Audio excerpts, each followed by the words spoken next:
Welcome back to The Price of Business. I'm your host, Kevin Price, talking to you about you and your business. We just created this segment on the show for the Price of Business TV show, and because my guest is so awesome, I enjoy having him on.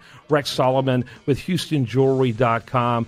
I had to go ahead and keep him an extra segment just for the radio, and so for those of you who are watching on Biz TV Network and happen to hear and wanted to hear more of Rex, welcome to those viewers. But Rex Solomon, Houston Jewelry is awesome. Why don't you elaborate a little more about what you guys do over there? Well, we're one of the largest full-service jewelry stores in the city. We do everything from custom manufacturing. We are in-house watch repair, which is a growing rarity. We are one of the largest sellers of loose diamonds in the city.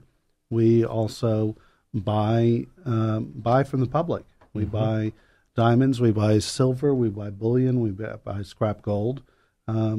We pretty much do everything related to the jewelry industry as well as giftware. We are one of the largest stocking Yadro dealers in the city. Wow. And also you're one of the oldest companies, aren't you? Our first family store was in Houston in the 1860s. Wow.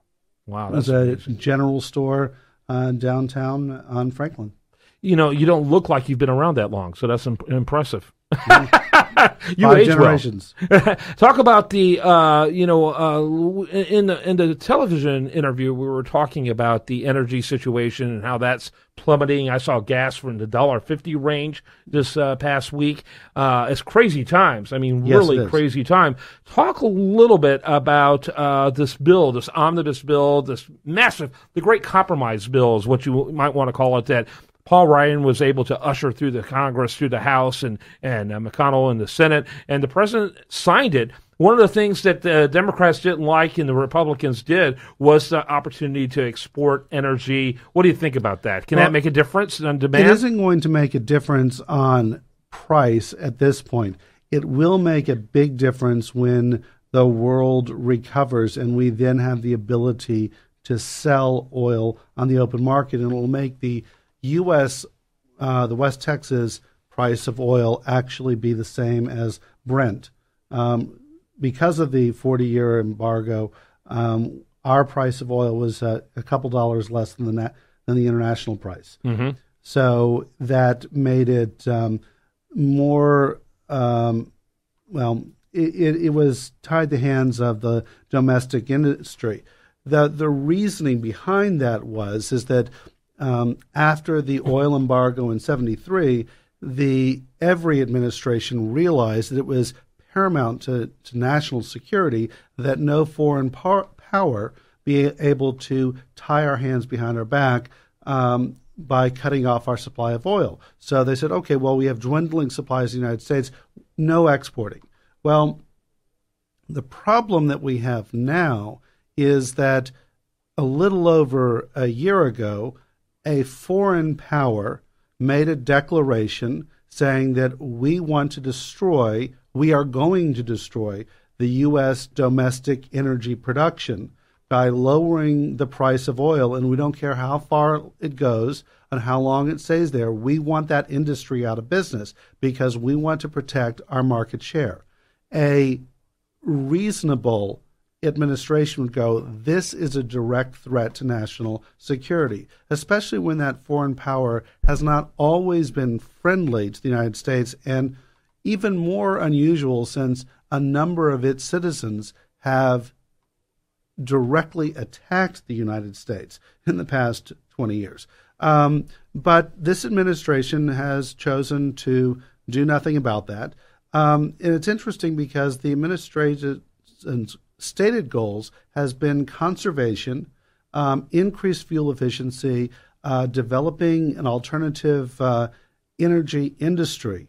And all of those goals are completely destroyed by cheap oil. Mm-hmm. So when the president said last night, how about those gas prices? Well, sir, those gas prices are putting out of business all of the alternative energy industries.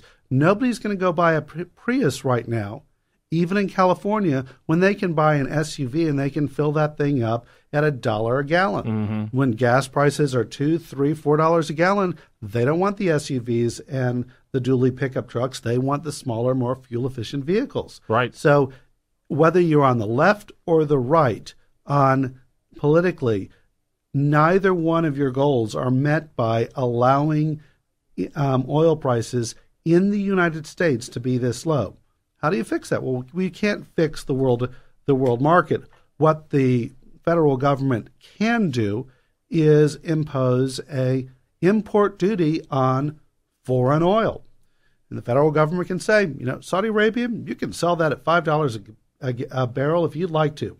However, gets landed in the United States, the U.S. Treasury is going to take a tax of the difference between that landed price and whatever arbitrary dollar barrel of price the U.S. sets. So if it's $60 a barrel, $55 goes to the U.S. Treasury, pay off the national debt. Saudi Arabia, you want to keep on pumping it out of the ground under your cost? Go right ahead. Obviously, that kind of policy, though, leaves us really vulnerable to retaliation, though, doesn't it, in other ways? Well, I'm sure that other nations, that oil-producing nations, could impose duties on U.S.-produced products. What are those?